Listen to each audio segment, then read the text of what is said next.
હનુમાન સાહેબે આપણને આઝાદી વિશેની થોડી વાત કરી અને ત્યાર પછી આપણને આપણે આગળ ક્યાં વધવાનું છે તે અંગે ખૂબ સરસ માર્ગદર્શન આપ્યું. તે બદલ હું સાહેબનો ખૂબ ખૂબ આભાર માનું છું.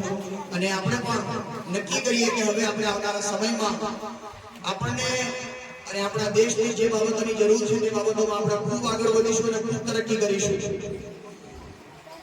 હવે આપણા આજના પ્રોગ્રામના બીજા મુખ્ય વક્તા એવા મૌલાનાને સાંભળીએ તે પહેલા હું કહીશ કે પ્રોગ્રામમાં ભાગ લીધેલ તમામ બાળકોને શાળા પરિવારોને 1000 રૂપિયાનું ઇનામ જાહેર કરવામાં આવે છે.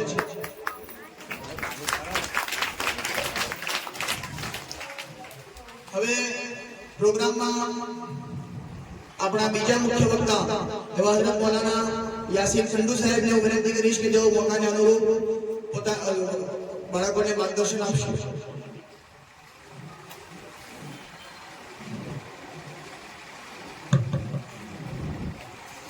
नहमदुहु व नुसल्ली अला रसूलिहिल करीम अम्मा बाद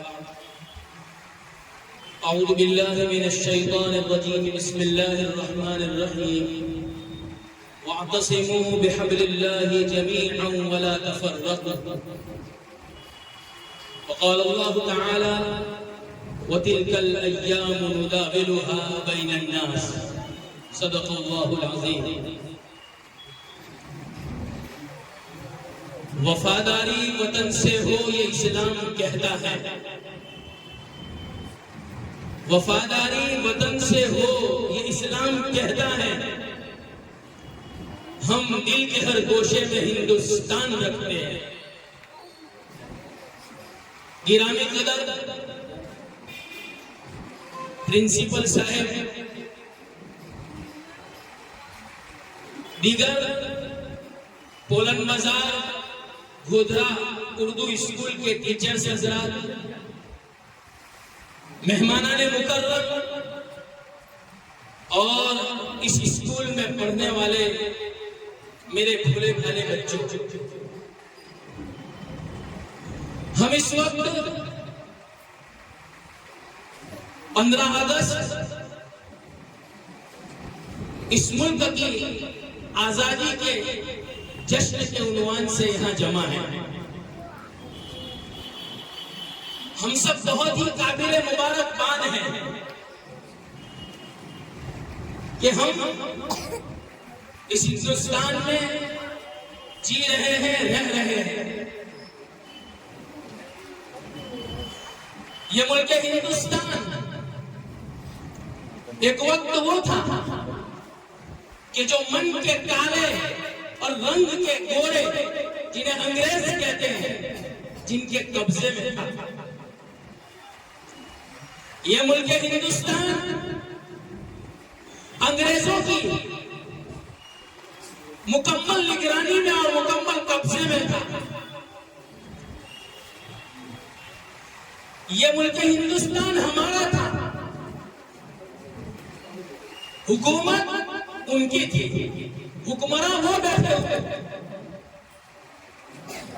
मुल्क हिंदुस्तान की सरजमीन हमारी थी, लेकिन जमींदार वो बने बैठे थे.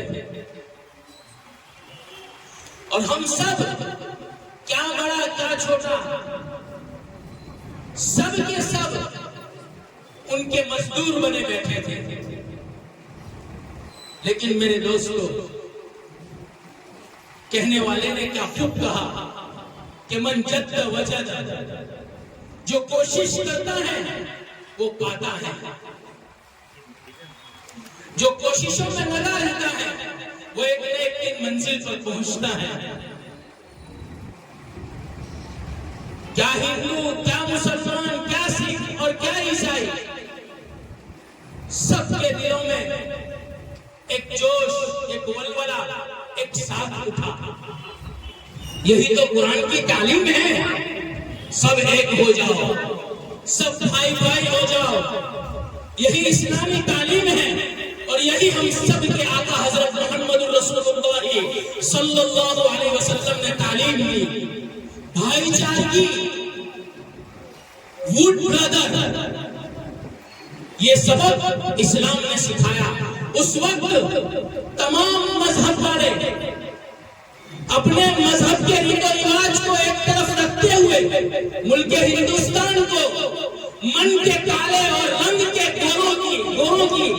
गुलामी से छुड़ाने के लिए सब एक प्लेटफॉर्म पर आए।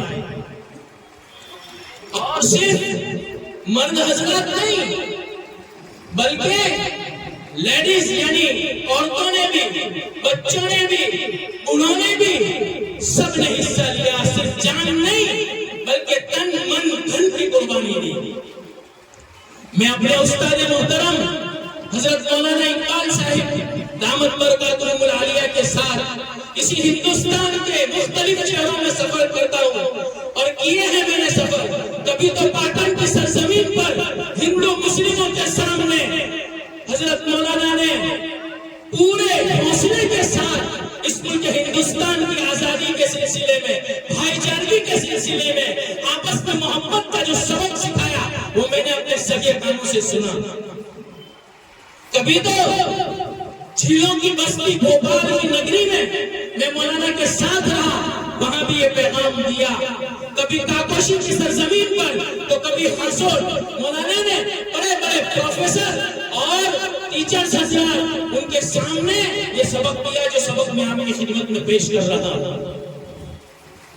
मेरे मुसलमानों और मेरे भाइयों, सब जब एक हुए, इसीलिए उस वक्त कहने वाले ने कहा था हिंदू मुस्लिम सिख ईसाई एक है, हिंदू मुस्लिम सिख ईसाई एक है, मिलते रहते हैं बड़े ही प्यार से, मिलते रहते हैं बड़े ही प्यार से। मेरे अजीजों, कुछ बरसाती मेंढक हैं, हमें उन बरसाती मेंढकों से डरना नहीं है। अभी भी वो भाईचारगी जिंदा है। इस गए गुजरे दौर में भी, इस फितना और फसाद के दौर में भी अभी भी हिंदू मुस्लिम सिख ईसाई एक है। गुज़िश्ता साल एक सरदार के घर हमारा दिल्ली जाना हुआ, बहुत बड़े सरदार जी हैं वो, और इंग्लैंड के अंदर उनकी बड़ी बड़ी फैक्ट्रियां हैं और उनके जो बच्चे हैं, एक बहुत बड़े हमारे मुसलमान हाजी साहब के घर वो नौकरी करते हैं। जब उनके घर हमारा जाना हुआ था, तकरीबन 3-4 घंटे रुकना हुआ था, तो उन्होंने जो हमारी मेहमान नवाजी की और हमारे साथ उनका जो रवैया था, उस वक्त पता चला कि आज भी भाईचारगी इस मुल्क हिंदुस्तान में जिंदा है। इतना नहीं बल्कि 4-5 दिन पहले बड़ौदा के अंदर जुपिटर हॉस्पिटल के अंदर एक पेड़, हमारे अजीज का एक पेड़ था, वहां पर वो आराम कर रहे थे। मुझे रात वहां रुकना था। जब मैं उनके पास रुका था तो दूसरी पास वाली बेड के अंदर एक मनीषा नाम की मैडम भी बीमार थी। उनका भी खाना पानी डॉक्टर ने बंद किया था, चूंकि अगले दिन ऑपरेशन करना था। हमारे अजीज का भी खाना पानी बंद करना था, तो हमारे अजीज का भी खाना पानी बंद करवाया था, तो उनका भी ऑपरेशन था। तो डॉक्टर ने ये जुमला कहा उनको कि सुबह में 5 बजे चाय पिला देना अपने अजीज को। मुझको कहा, तो चूंकि मनीषा मैडम अकेली थी, वो भी सुनी। उसने मुझे कहा आप मुझे चाय ला दोगे? मैंने कहा आपने बाद में कहा चाय ला दोगे, हम दोनों की बात हो चुकी कि हम मनीषा मैडम की भी चाय लाएंगे। मेरे अजीजों, आज भी भाईचारगी जिंदा है, इसको कुरेदने की जरूरत है, इसको तलाश करने की जरूरत है और इसको बताने की जरूरत है और प्रैक्टिकली बताने की जरूरत है। और पूरे हौसलों के साथ, पूरी वफादारी के साथ, पूरी हिम्मत के साथ हमें काम को आगे बढ़ाना है। ये पर्चे की बातें तो वही की वही है।